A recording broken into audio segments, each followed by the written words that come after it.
Assalamualaikum warahmatullahi wabarakatuh. Bersama saya lagi, Pandu Purwita, yang akan membersama kalian dalam mata kuliah Filsafat Nusantara. Ya. Kali ini saya akan menerangkan mengenai nilai filosofis struktur dan perlengkapan wayang. Ya.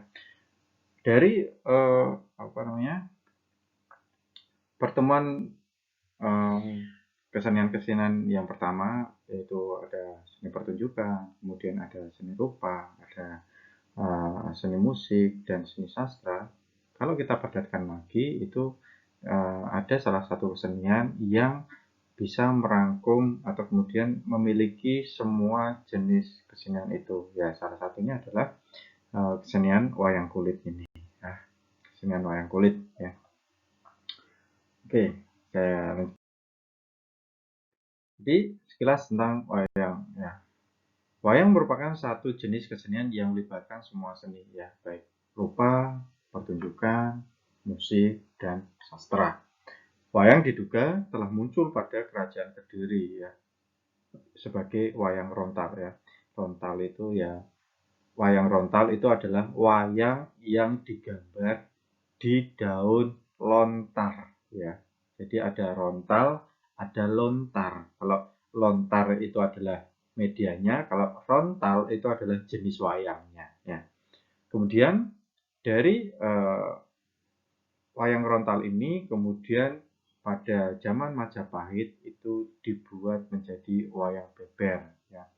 Wayang beber ini menggunakan media kertas deluang ya. Kertasnya namanya kertas deluang ya. Dengan menggunakan 2 gapit yang ada di kanan kiri untuk menggulung kertas tersebut.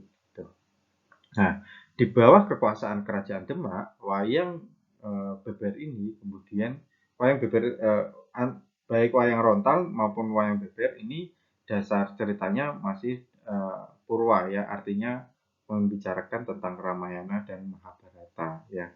Apalagi di rontal itu figur yang paling menonjol adalah Bathara Guru sebagai nenek moyangnya ya. Kemudian tadi Demak ya, ketika pada masa kerajaan Demak, wayang beber ini itu kemudian digubah menjadi wayang kulit. Jadi yang tadinya digambar dalam satu lukisan, kemudian dipisah-pisah per tokoh-tokoh gitu. Dengan menggunakan media kulit kerbau. Nah, kemudian wayang beber masih ada tetap, tetapi tidak melukiskan tentang cerita Ramayana Mahabharata, tetapi tentang panji-panji, yaitu kisah-kisah raja dan kesatria-kesatria gitu ya. Nah, perubahan terus berkembang terlebih pada masa kerajaan Mataram, baik dalam segi pertunjukan maupun pada seni rupa. Jadi kan di Mataram ini kemudian terpisah karena ada perjanjian Giyanti. Gaya Mataram, gaya wayang kulit yang dari Demak kemudian diadopsi ke Mataram, kemudian ini diboyong oleh Sultan pertama Yogyakarta ya. Kemudian Sultan pertama Yogyakarta itu meneruskan tradisi gaya Mataram. Nah, Mataram itu kan tadinya kan ada di Solo ya kan gitu. Ada di Solo. Nah, Solo kemudian menjadi kerajaan tersendiri, menjadi Surakarta Hadiningrat.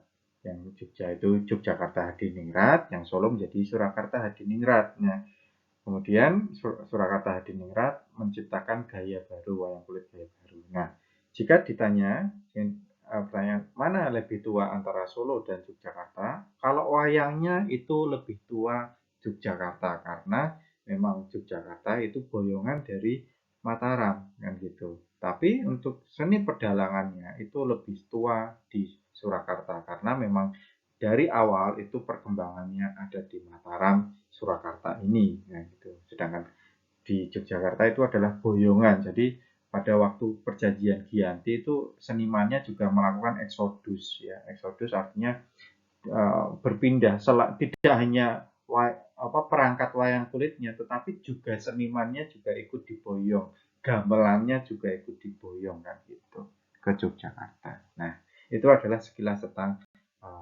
wayang, tentang sejarah wayang. Lanjut. Nah, menulis nilai filosofis pertunjukan dan perlengkapan wayang. Dalam menafsir nilai filosofis pada pertunjukan wayang dapat menggunakan semiotika. Ya. Semiotika dapat digunakan untuk menggali makna atas tanda-tanda visual yang tiap unsur pertunjukannya. Adapun nilai filosofis pada perlengkapan wayang dapat ditafsirkan melalui etnografi, yaitu melalui pemahaman makna atas setiap perlengkapan wayang melalui pemahaman seniman wayang kulit. Jadi ada dua teori yang bisa kalian pakai. Yang pertama dari semiotika, yang kedua adalah etnografi. Itu juga selain teori itu masing-masing juga berdiri sebagai metode juga, gitu ya. Jadi kalau ada yang ingin menggali filosofis tentang wayang, kalian bisa menggunakan semiotika atau menggunakan etnografi. Lanjut. Oke, di dalam pertunjukan wayang itu ada yang disebut balungan lakon. Yang namanya balung itu tulang ya, jadi artinya ada yang menjadi kerangka dari pertunjukan itu. Nah, balungan lakon merupakan struktur pertunjukan yang memuat urutan adegan dan peristiwa sebagai kerangka garis besar lakon. Ada 3 pembagian balungan, yaitu patet 6 ya. Pertama patet 6, kemudian yang kedua adalah patet songo, dan ketiga adalah patet manyuro. Tempo balungan dari patet 6 ke patet manyuro berangsur-angsur cepat. Dimulai dari patet 6 yang lambat, patet songo mulai cepat, dan patet manyuro bertempo cepat. Hal ini mencerminkan pola mata pencaharian masyarakat petani dari masa mengolah tanah, yaitu 46 itu yang lambat ya. Pengolahan sawah itu kan lambat. Kan harus nyangkul, harus bajak, ya kan, harus mempersiapkan air, aliran air dan sebagainya, itu kan lambat ya. Artinya meskipun kerjanya cepat, tapi kan butuh proses yang panjang dan lambat ya. Kemudian masa menanam dengan tempo lebih cepat. Jadi kalau menanam tuh harus cepat, karena kalau nggak cepat-cepat ya nanti tumbuhnya nggak seragam kan gitu. Dan masa panen dengan tempo yang lebih cepat lagi. Kenapa kok panen kok lebih cepat? Ya ini berlomba dengan hama dan berlomba dengan alam. Karena kalau tidak cepat-cepat nanti akan kering dan kemudian rusak gitu ya. Nah, setiap irama memiliki fungsi adegan. Patet 6 merupakan awal permasalahan ya. Patet songo merupakan puncak masalah dan titik terang penyelesaian masalah, sedang patet songo merupakan penyelesaian masalah. Nah, adanya kuasa keraton biasanya memunculkan pakemnya masing-masing dalam pembagian atau penandaan balungan tersebut. Dalam kesempatan ini akan disampaikan perbedaan penandaan atas balungan lakon pada gaya keraton Kasunanan Surakarta dan gaya keraton Kasunanan Kadipaten ini ya, Kadipaten Mangkunegaran. Selanjutnya nilai filosofis Kayon Gunungan. Sebenarnya Kayon merupakan salah satu wayang ricikan ya. Jadi wayang ricikan itu maksudnya adalah perlengkapan pertunjukan wayang kulit. Nah, Kayon ini termasuk pada pelengkap ya, wayang pelengkap. Jadi bukan wayang menjadi tokohnya ya. Tidak ada lakon yang menceritakan tentang gunungan itu sendiri, tapi ini hanya pelengkap pertunjukan wayang. Nah, namanya pelengkap ya, dia ada yang lain juga ya kan. Ada kelir itu ada layar ya. Kemudian ada blencong atau lampu ya. Kemudian ada gedebok, tapi gedebok itu kan perlengkapan dalam arti ya itu bisa bisa buang ya, jadi sekali pakai. Tetapi kalau ini kan disimpan ya, kayak clear juga disimpan. Kemudian kotak ya, kotak atau box yang untuk menyimpan wayang. Kemudian ada kepiak itu alat musik yang alat suara, alat bunyi yang ada di kaki, yang ada di kaki dalang ya. Sedangkan yang dipegang oleh dalang yang tok tok tok tok ya, bunyinya seperti itu namanya cempolo ya. Dan masih banyak yang lain ya gitu. Nah, salah satunya adalah kayon. Nah, disebut kayon karena ragam hias yang menonjol berbentuk pohon. Nah, Kayon berasal dari kata kayu yang bermakna pohon.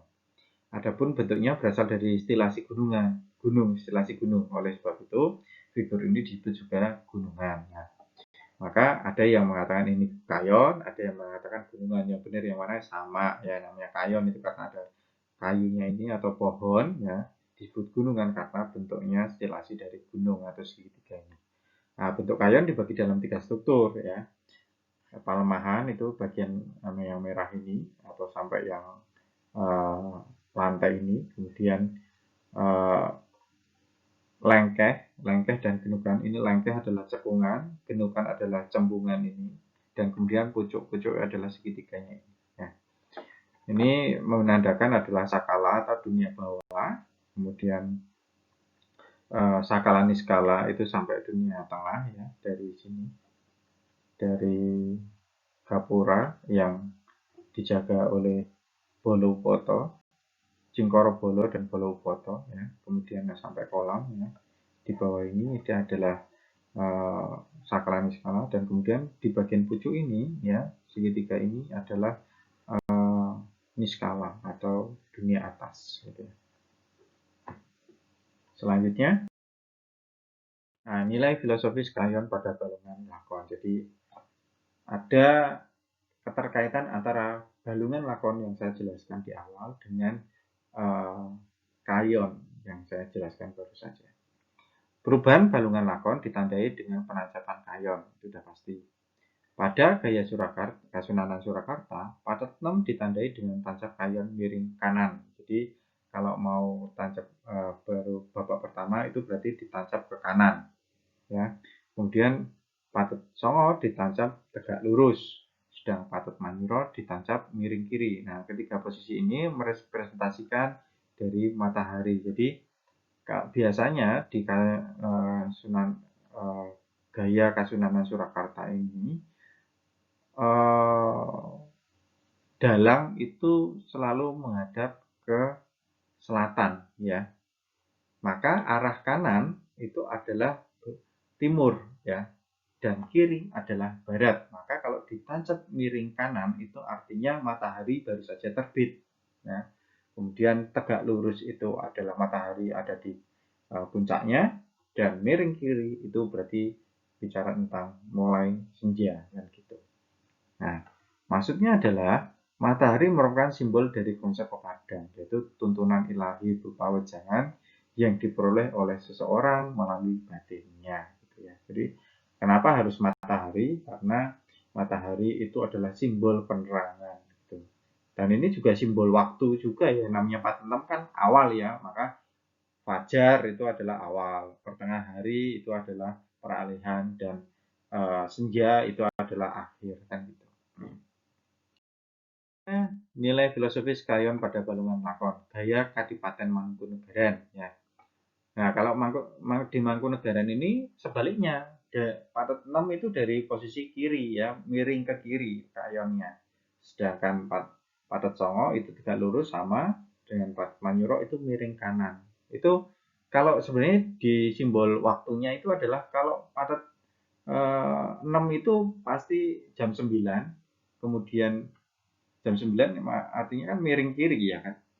Kemudian tegak lurus itu jam 12 malam, dan miring kanan itu adalah jam 3. Tetapi bisa diartikan dengan hal yang lain ya. Kiri itu kan biasanya kan dilambangkan sesuatu yang merusak, dan sedangkan kanan itu hal yang baik. Artinya ini adalah proses dari yang buruk sampai ke menjadi hal yang baik, dari yang muda hingga yang tua. Kanan itu kan tua. Kenapa yang kiri itu muda? Ya namanya anak kecil itu kan masih destroy ya, artinya kan bersifat merusak ya. Yang namanya robot-robotan tahu-tahu diemut ya, kan robot-robotan dimainkan bukan diemut, atau kemudian dibanting-banting dan sebagainya.